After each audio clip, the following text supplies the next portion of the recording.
inside my own world of make-believe.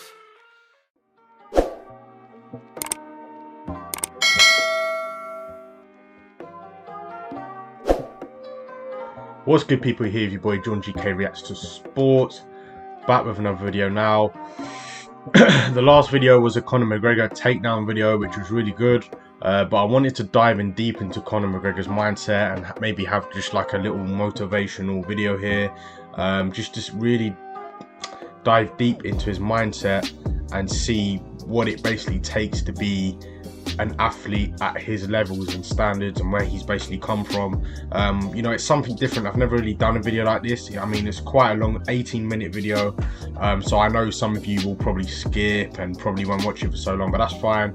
But I just thought I'd do something a bit new before I move on. I may do some more UFC videos, but you guys got to let me know if you want to still stay on this train. If not, I was looking to maybe move on to some tennis videos, dig deep into some of the best tennis players that there are currently in the world. So yeah, but yeah, guys, you know the score. Without further ado, let's get straight into the video. As CLP said, any man God made, you know what I mean? And not only that, I'll whoop God as well. It's in my head 24/7. There's nothing else I can think. I don't think about nothing else. If and that's it. I'm just curiously fascinated with it, and I can't stop thinking about it. Everything I do in my life is related to this. I don't do nothing else if it's not got to do with fighting. You know what I mean? And that is why. You know what I mean? To be true, is that all you've got to do is show up. Is that not unhealthy? I don't know. Do I look unhealthy? Take a look at this physique. I'm in phenomenal shape, in body and mind. To me, what's unhealthy is living an unhealthy life. To me, what's unhealthy is getting up and going through the same day every day of your life, 9 to 5, in an office or in a, you know what I mean? That's unhealthy. That beats your mind. I don't work. I love what I do, and that's why I'm doing what I love. You know what I mean? That's why. I love what he's talking about here, about the kind of living the 9 to 5 life and how that actually brings you down. Whereas the people that actually do live that kind of life, working 9 to 5, living that kind of daily lifestyle, they think it's unhealthy not to have a normal job, not to be working in an office, kind of. You know, and I know a lot of people that are like that. You know, they always think that you should be in the norm and that you should be in that kind of ball of what everybody else is kind of doing. But surely that's the unhealthy option, right? The fact that we're all molded into this kind of system that we have to follow from an early age. And, you know, what he speaks of there is like it's 100% true, man. It's the honest truth. But yeah, let's continue with it. That's why it's become a career for me, because I love it. I love what I do. So I don't think it's unhealthy. I feel good in my mind. I mean, it's my life. Stripping that all back to start your career, a man with a dream, you know, training in the gym day in, day out. If somebody said to you, you'll have or you'll be as successful as you are now, what would you had said back then? I believe you. That's what I would have said. Because I did believe. Yes. I believed in it. I had very few people who told me that. I had a small group of people that would tell me something like that. Other than that, it was just me telling myself. Yep. So if someone came up to me and told me that all the way back then, I'd say you're damn right. Knocked them out. I picked around, John. Yeah, I said this. I'm sure you are probably all thinking in your head, this guy is talking absolute dribble. He's not going to do what he says he's going to do. You are probably all sitting there thinking that. But now here we are again, and I done what I said I was going to do. I feed off this. I love this stuff. This is what gives me energy. Saying I'm going to do something. Putting it out there for the world to see, and then going out and doing it. There's no better feeling in the world than that. And it's as easy as that. Say what you're going to do, and go and do it. I'm not going to stare at it. You stare at your past, and you'll end up staying there. It's okay to look back and admire it, but you carry on. I'm not in the business of staring back at it. You know what I mean? And getting lost back there. People say a loss can make or break a fighter, but trust me, a win can also make or break a fighter, because they get comfortable with a win. People can get comfortable with a win, and slack off then. slack off on the training, slack off Yeah. on the diet. They've won one. They're winners now. That's not me, you know. You sleep. That's true. That's so true. And listen, guys, like I know this video is, you know, about Conor McGregor and the UFC fight game, but this goes to all aspects in life as well as UFC. People tend to gain a small win, and then they slack off and they think, you know, they've done it, and then, you know, they're there. And it's rarely you find the people that win again and again and again and again, and they keep trying. You don't see a lot of people that, you know, that win and challenge themselves again or want to go for it again because they settle for that win. And it's the same with losing. Like, there are loads of people, like even myself, when I lose or I don't, even with YouTube, it's like, oh, I don't see that I'm getting loads of views, or I don't see I'm getting the subscribers, or I don't know. It could be anything. Like, I could just look at that, look at my past and say, do you know what? Sorry, guys, low battery there. And say, you know what? I always lose. I never get this many views. I never get this. So I stay there and I carry that mindset on. Like, you just got to keep going. And that's exactly what he's saying. You just got to keep going. And even if you take a loss, forget about the loss. If you take a win, keep going. Don't just stop. So what he's saying is, you know, is 100% true. You sleep on a win and you'll wake up with a loss. So I just carry on. Keep doing what I'm doing. And that's why this turnaround is so good for me. Vegas, straight away. The Fighting Irish head to the fighting capital. It's perfect. Continue on this path. The freight train straight to the top. When you're chasing your dream and when you're working hard, chasing something you love and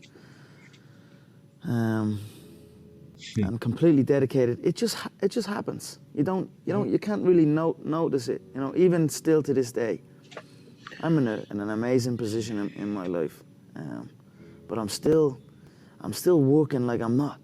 I'm still working like I'm not in this position. Absolutely. I'm still working like none of this is even. You know what I mean? Yeah. It's just something I love to do, and I just keep pushing and keep working hard. I can't pinpoint an exact moment for you, but Yep. If anything, I always felt like it was happening way back then, and now it is happening. But now I almost feel like it's not happening. You know what I mean? And I want to push to something else. Absolutely. I'm always striving to push forward. So. Do you know what's nuts? What you just said there about how before, when he was living his normal life, he wasn't big in UFC game. He's saying that he believed more in himself, and he believed it was happening when he wasn't in that position. As soon as he gets into that position, he's got the nice cars, he's got the money, he's got the belts. It doesn't feel real. It doesn't feel like he's in that position. It's just crazy how to think when you come from nothing and you start from nothing and you work your way to the top to get there. And then as soon as you actually make it, it's like, oh, it's almost like a shock. It's almost like, oh, well, I expected more than this kind of thing. But just crazy to hear. Crazy. Every gym I went to was always, they had that set way. Every gym had that set way of doing things. Don't do it this way, do it that way. So that was just a normal thing that I thought people just have their own set way, and you must do it that way. You must stand this way, you must kick this way, you must punch this way. But with John, when I went to John, and I met my coach John Cabinet at Straight Blast Gym, it wasn't like that. He had a more open mind and he encouraged different movements. And I'd never experienced that before. I'd never heard a coach say that to me before. And that stuck in my head, and I thought to myself, you know, this guy is thinking outside the box, you know what I mean? That he has a vision that everything works, and he encourages every movement, because ultimately there is a time and a place for every single move. So I just knew when I met him, when he spoke, it made complete sense to me, and that was it. I stuck with him and he stuck with me. And I've been listening to laughter all my career. Yeah. I've been listening to them laugh my whole career. They've been laughing. What? An Irishman win a Cage Warriors world title? Hell no. You serious? An Irishman? An Irishman win a fight in the UFC? Hell no. Laughs all around. Okay, you gotta win. Now he wants to win a world title? Hell no, he's all talk, he's all hype, he's a joke. Laughter all around at the Joker. Then the Joker goes and wins the world title. Now he wants to win a second world title. More laughter. Listen, I don't know, the sound of laughter and the sound of doubt motivates me. So I'm enjoying that. I seek that. I don't feel no doubt or I don't feel that going and fighting any of these other UFC bums right now. They need to rise up. Right now, they're down there. I've got this situation where people are truly doubting me, like they doubted me at the very, very beginning. And that's motivating for me. That's what's going to drive me to the gym when I need to go to the gym and to put in that work to get that win. So that's where we're at right now. You're looking at the current king, Ariel. You're interviewing the current king. The current king is here. July 10th, the current king will be there, 145 pounds. July 11th, the current king will be there, raising gold. So, I don't care. It's the Mcgregor show, let's be honest. It would be great to have it with all the work they put in, but I cannot force an individual if they are afraid. If an individual is afraid to fight, you cannot force him. So, it is what it is. If he's running, if he's scared, there's nothing I can do. I'd probably, sometimes I look in the mirror and get little frights as well looking at myself because I am an absolute animal, a machine. So I probably wouldn't want to fight me either. So it is what it is. I'll be there, I know that. They say I'm just talk, but here I am walking. Where's everybody else? So true, man. My experiences in Cage Wars and all the other promotions, not just all the promotions before that as well, it helped prepare me for certain situations that you'd find yourself in. But you're talking, even fighting in the UFC and then fighting on a McGregor show in the UFC is leaps and bounds different. You know what I'm saying? Absolutely. So everything has been a learning experience for me, and I take everything as a learning experience, and I look to grow from it. And sure. And you know what? That's why I keep growing. You're enjoying great riches and success now, but can you put yourself in the mindset of the guy who was waiting in line with other people? Always. Do you remember what that guy was thinking? Always. Were you daydreaming of this? Was that even possible? Every second of every day I was daydreaming it. But of course I can go back and think there, you know, I live there in my, you know what I mean? I always be there, you know. I show up and work every single day like I'm not in the position I'm in, like I'm not me. So that's the mindset I have, and it's work. Obviously you were due to make history by fighting Rafael dos Anjos. That didn't happen, and now you fight Eddie. Is Eddie an easier route to history? I think that's something your coach, Kavanagh, said. I think they're very similar. I think they're all the same. They're all, you know, even looking at the contenders that fought last week, like they're not, I almost feel like upset that they're even being mentioned. You talking about Tony Ferguson? Everyone, all of them. They're all way down. Like I look at these fights and I realise why the game has never broke into that next level before, because nobody's at that next level. I'm the only one at that next level. So I look forward to going out and showing that these people do not stand a chance. It's actually true. When you watch the UFC, like, even though he's been beaten a few times, there isn't actually anyone, like, when it comes to talking and walking, like, you have the talk, and like, he was the first kind of guy to do that, to bring the talk, bring the kind of that character that you don't really see, like a Muhammad Ali kind of character, like that flair. He was the first one to do it. The other UFC fighters, they're very, I'm not going to say humble. I mean, I'm sure every single one of them is humble, but they're not very outspoken fighters. I think Conor McGregor was definitely the most, if not the only one, to bring that kind of side to the UFC game. And I believe that's why he's worth that much now, and why he's brought so much money into the UFC game, is literally because of his character. But yeah. You're working in the plumbing business? I was working in the plumbing business at the time, yeah, but I'm trying to think. It would have been around that time that John, see, I'd left the plumbing business. I left the plumbing business. How bad was that? The plumbing? Yeah. Horrendous. Were you actually in the trenches? I mean, it was an industrial. Ooh. So it'd be like building this. It'd be like the plumbing that would be needed in a place like this, 6 o'clock in the morning, and the motorway. And I used to have to walk for about an hour to get to the motorway, and then I'd stand on the edge of the motorway and wait for a bloke to drive by. So he'd give me a lift, and then the motorway was like getting renovation at the time, so it'd take me 2.5 hours to get to the place. It was out in the country. Then I'd be there for 10 hours walking, and I was a first year, so I was the worst of the worst, you know what I mean? It was only beginning. Then 2 hours to get back in the traffic again. It was just a horrible time, and I was like, you know what? I don't want to do this, and then I just left, and then I just stopped going, didn't get out of bed.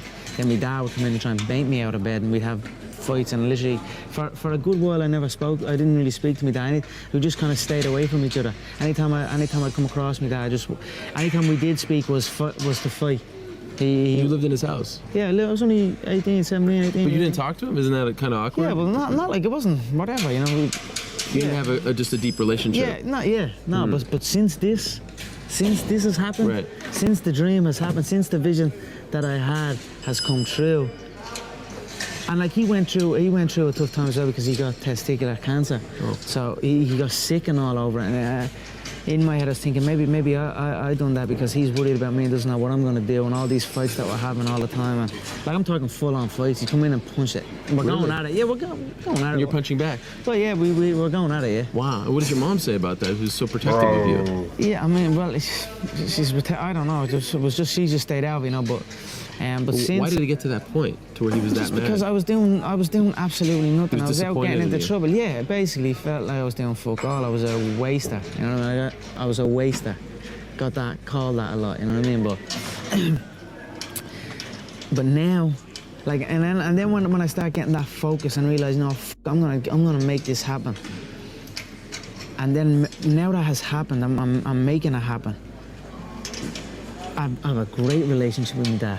Like, we talk all the time, and I even see energy in him, and I see energy in my man.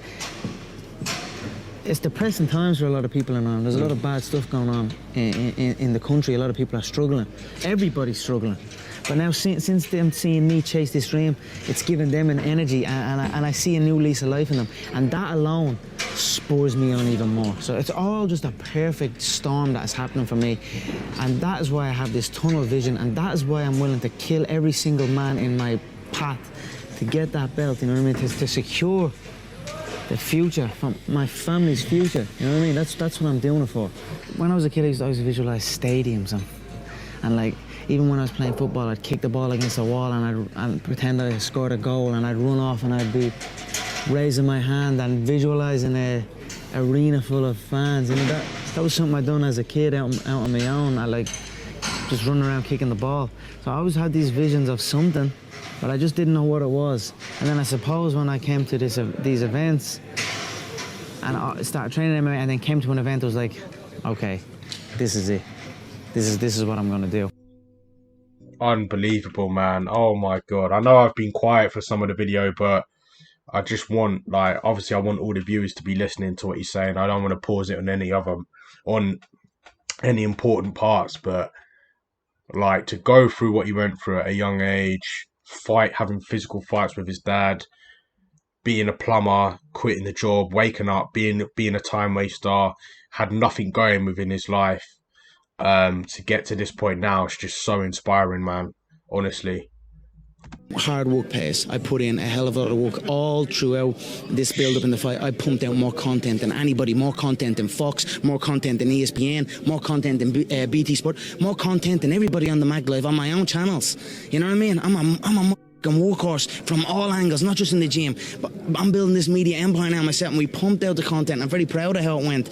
We consistently, daily movies I was releasing, you know, from like a month ago, every single day. You know what I mean? Nobody's doing that. So I'm very proud of it, and I'm very, like, the work pays, hard work pays, and I put in the fucking work, and that's why I'm sitting at the top. I put it all on the line. I show up, I perform, and I get the results from that. So stare at your past and you'll end up staying there. It's okay to look back and admire it, but you carry on. I'm not in the business of staring back at it.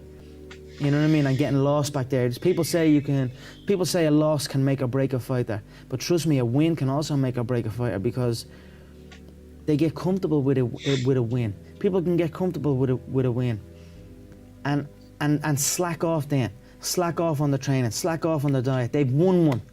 They're winners now. That's not me, you know. You sleep on a win and you'll wake up with a loss. So I just carry on, keep doing what I'm doing, and that's why this turnaround is so good for me. Vegas straight away, the Fighting Irish head to the fighting capital. It's perfect. Continue on this path, the freight train straight to the top. Keep seeking more. You keep, you know, they tell me you'll never do this. You'll never win world titles. I've done it consecutively. So we keep pushing the envelope, keep going. So I'm almost, I conquer one, and then I'm on to the next. So I work and I hustle like I'm not in the position I'm in. You know what I mean? Like I said, I'm sick. See, hear what he said there. He goes, he works hard as anyone else, and he works hard knowing, like, almost imagining that he's not in that position. So obviously at that point in time, he has money, he has the cars, he has the house, he has the belts and all that kind of stuff, but he always works as if he has nothing. And I think that's what separates the champs. They work as if they have nothing. They work as if, they've started from the bottom. So, and with the whole win and loss thing, he gets a loss, he moves on. He gets a win, he doesn't just end there. He has to keep moving on. He needs to keep challenging himself. Yeah. I love proving people wrong and proving my support right. That's what it's about at the end of the day, This is all fun and games to me. I love it. I love my job. I whoop people for truckloads of cash. How could I hate this life? I love it so much. I am grateful every single day. I don't know, the Irish people might understand more. A young boy dreaming of putting on the Irish jersey, or dreaming of putting on his favourite football team's jersey and that crest, and lifting that cup. This is my crest. These gloves right here, these UFC gloves, to be the first Irishman to put these on, to lace these up and get in and do the job. Honestly, no one can take that away from me, no matter what. Honestly, I don't mean to be disrespectful, but I don't care about nothing else. I don't know about nothing else. Don't even listen to it. If I start talking about something else, just don't listen. I'm talking shit. But if I talk about this, if I talk about unarmed combat, if I talk about the human anatomy, you know what I mean? The way the human body moves. Do you ever have, let's call it a normal job, Conor, a 9 to 5? Yeah, because the Irish thing is to get into a trade straight away. I was no different. As soon as I finished school, I was always getting pestered. What are you doing with your life? You're doing this, doing that. They didn't know what it was. They didn't know what MMA was. They didn't know what none of this. They didn't know I could make a career out of it. As far as they were concerned, my man and dad I'm talking about, as far as they were concerned, I was just getting into a cage and fighting with some other guy. They didn't know nothing about it. No one did, really. But I knew. You know what I mean? I knew. But and then I ended up getting a trade just to keep them quiet. Because I used to have a lot of fights with my dad. What trade did you get? I ended up getting a trade as a plumber.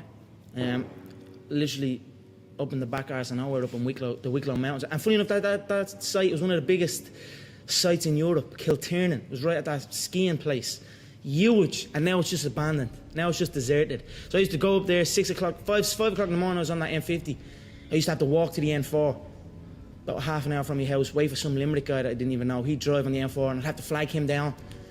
Nightmare, yeah. 2 hours down on the M50, 2 hours back. Literally 14-hour days, and I was the first year, so I had to go and do everything. I had to go to the shop. I had to go and get this and get that. So I always had trouble with that, and I was like, this isn't for me. This is not for me. How long did you last?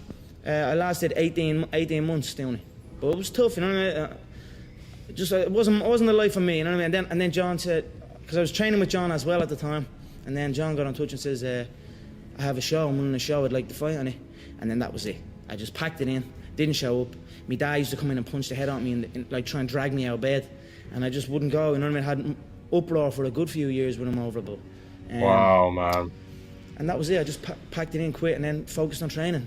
And I knew what was going to happen. I knew I was going to get here. They didn't. There's a lot of stressful years, you know what I mean? A lot of tough times. But I proved them wrong. I proved myself. What's funny is, especially like, it doesn't matter if you're Conor, it doesn't matter if you're anyone, but you always got to start somewhere in life. Like, you got to start. It doesn't matter what you want to do, whether you want to be a YouTuber, have a YouTube channel. I don't know what it is. You want to blow up your YouTube channel. I don't know. You want to become a professional athlete. You want that next promotion. You want to become a manager of some sort. It doesn't matter what it is. Like, no one's ever going to believe in you. And even though you say that your parents believe in you and your closest people believe in you, they always have some kind of doubt inside of them. So the only person that can actually believe, that will believe in you, is yourself. And it's exactly, he just said, like, his parents didn't believe in him. His parents didn't know that, you know, fighting in a cage could bring so much joys and wonders to his life and his career, and that he can wake up every single day loving what he does. They didn't believe in him or think that was going to be, you know, any good for him. But he just cracked on and done it, and he knew what the end goal was. He knew what he was going to get out of it, and I think that's the main thing. That's the main thing, and I think that's why. I mean, that's why I, you know, look up to Conor McGregor, and I see him as my favorite UFC fighter. Is not because of the whole antics with him showing off, the talking. Yeah, that's all good and fun, but if you actually watch his persona and how he is and what, you know, his mindset, it's just so inspiring to see. And it's true, man. Like, it doesn't matter who's out there, whether it's your friends, your family. Just believe in yourself. Believe in your goals. Believe that you're going to be there and you're going to get there, and it will happen as long as you don't quit and give up and kind of,